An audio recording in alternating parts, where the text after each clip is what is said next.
Coming up in the Bahamas tonight, there's something fishy going on at Montague Ramp. Ahead, what officials are saying about the discovery of scores of dead fish today. It's a story that never gets old. A new generation educated about majority rule today, 45 years later. And questions over the Atlantis deal linger amidst a political squabble over who knew what about the deal to sell. Those stories are straight ahead in the Bahamas tonight.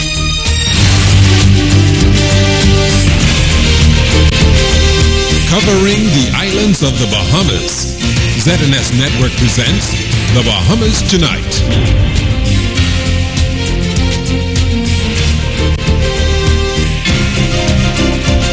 This portion of the news is brought to you by McDonald's. McDonald's, I'm loving it. Good evening and welcome to the Bahamas Tonight, the National Report. I'm Keishla Adderley. Thanks for joining us. Topping the news tonight, the historic event wasn't the result of a deliberate act, but the impact it left was indelible. January 10th, 1967 was a day that changed the course of Bahamian history as politicians in a strategic political maneuver finally gained the recognition and benefits the majority demanded. Tonight, Shanique Miller relives some of the events of that era according to the relatives of the man who came to be known as the father of labor in the Bahamas. It has turned out to be the most polarizing day. You have the F&M party on one hand. To me, it looks like they want to deny it ever happened. You have the Progressive Liberal Party. They want to use it for political propaganda. Calling it like she sees it, 45 years after majority rule.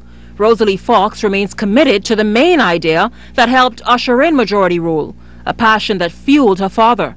A simple premise, yet one that's empowering. Unions are to remain the main proponents of workers' rights.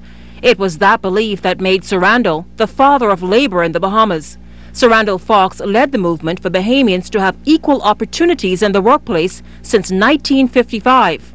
And that was when he first got involved in trade unions. His widow, Jacqueline Lady Fox, remembers her husband becoming passionate about workers' rights soon after the Burma Road riots of 1942, where 9 people lost their lives.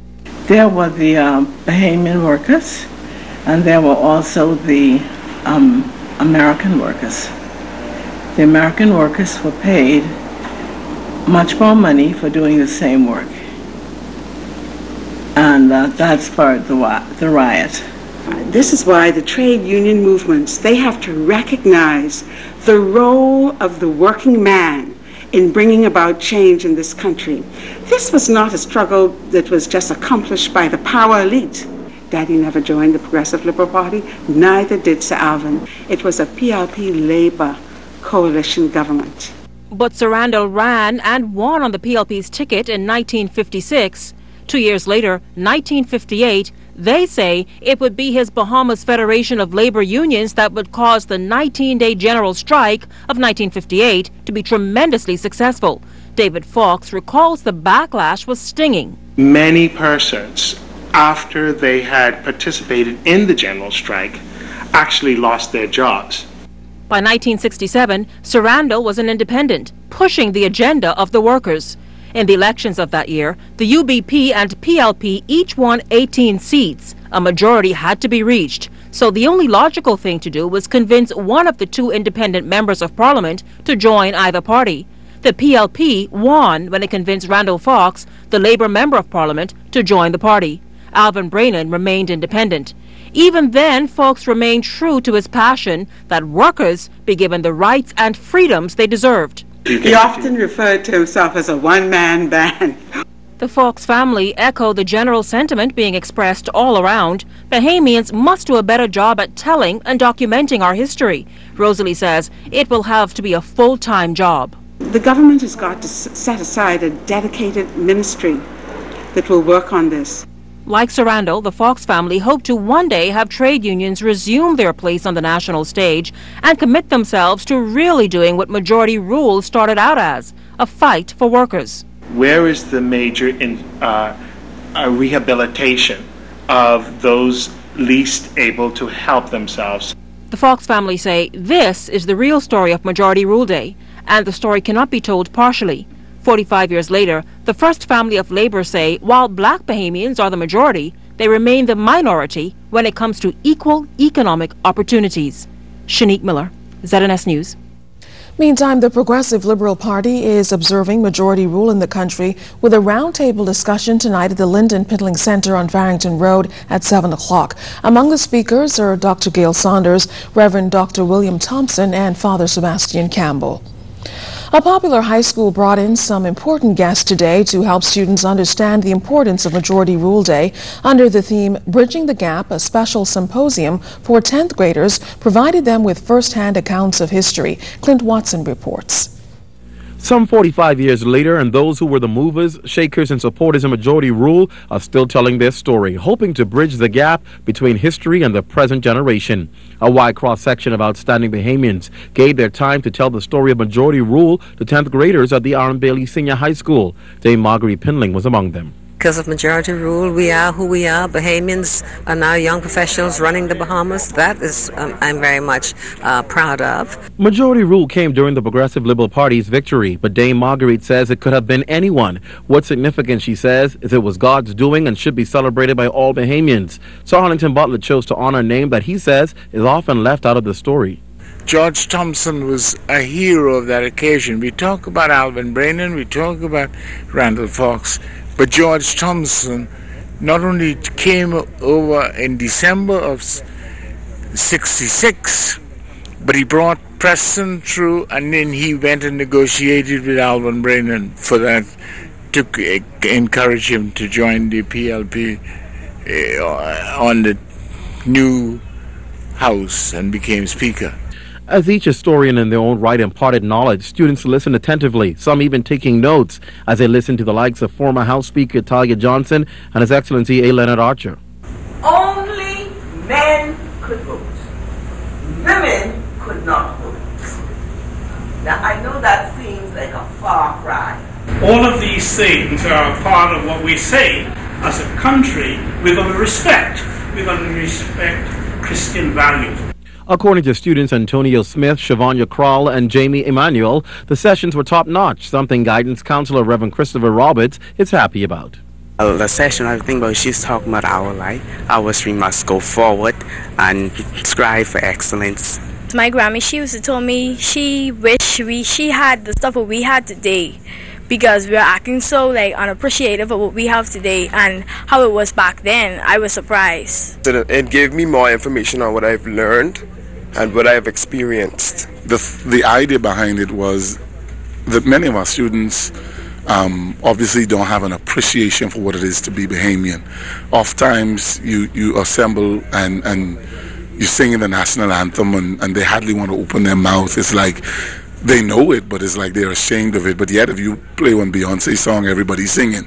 And so, for me, I just thought it was necessary that we do something, because a lot of times we complain, but we don't do anything. It's the first time a program like this has ever been done by R.M. Bailey Senior High School, especially bringing together such a high caliber of speakers. And based on early indications, students garnered a lot of information from this. Hopefully, we'll soon see it in their everyday living.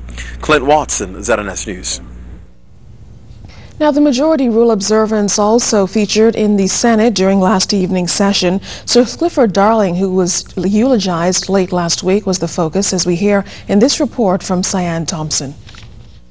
During tributes to Sir Clifford Darling, leader of government business, Senator the Honorable Dion Fowlkes told his colleagues that Majority Rule was made possible because of the sacrifices made by great Bahamians like Sir Clifford. Fowlkes echoed the tribute made by the Right Honorable Hubert Ingram at last week's official state funeral, where the Prime Minister wrote about the many years he worked with Sir Clifford and his visits during Sir Cliff's twilight years. He says that Sir Clifford was perhaps most proud, and fittingly so, of his leadership role in the labor movement and at the time of the 1958 general strike. The role he played in the struggle for majority rule and of his inclusion among the first 18 members elected to the government in the historic 1967 general election, which brought about minority government to an end. Meantime, leader of opposition business in the Senate, Allison Maynard Gibson, told senators that while Sir Clifford's leadership pushed the way to majority rule, the former minister responsible for national insurance never put politics above country.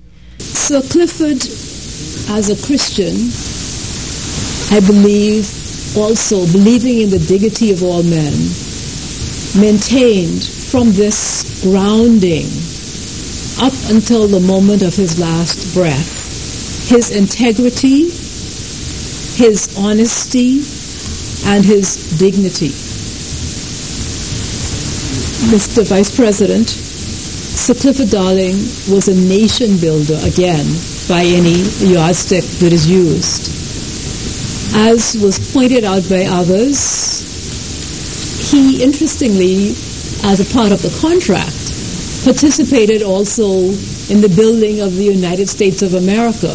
Senators such as Attorney General John Delaney and Senator Michael Pintard, whose families grew up in Anglerston, remember Sir Clifford as a national hero who fought for a better way of life for all Bahamians. This country has benefited greatly from this man, and if we were to emulate the kinds of qualities that he have, we'd serve this country a lot better in a less partisan way.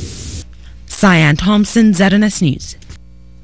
Well, during last evening's session of the Upper Chamber, senators passed amendments to the College of the Bahamas bill, and the Upper Chamber passed 5 resolutions, one to amend the National Insurance Prescription Drug Plan, amendments for benefits and assistance regulations, and 2 other resolutions transferring property to the College of the Bahamas. The Senate has adjourned sine die.